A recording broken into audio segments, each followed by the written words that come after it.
America தனது கடற்படை முற்றுகையை தொடர்ந்து நீடித்து வரும் நிலையில் ஹார்முஸ் நீரிணையை மீண்டும் திறப்பது சாத்தியமற்றது என ஈரான் தெரிவித்துள்ளது.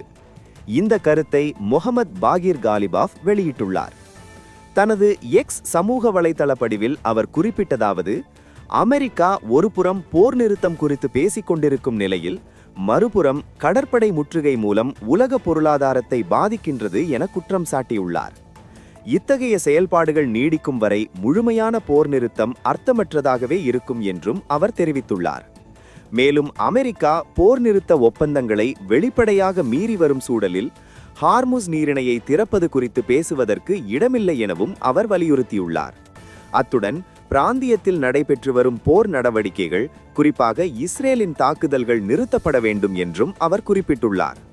இராணுவ அழுத்தங்களாலும் அதிகார மிரட்டல்களாலும் ஈரானை கட்டுப்படுத்த முடியாது என்றும் அவர் உறுதியாக தெரிவித்துள்ளார்.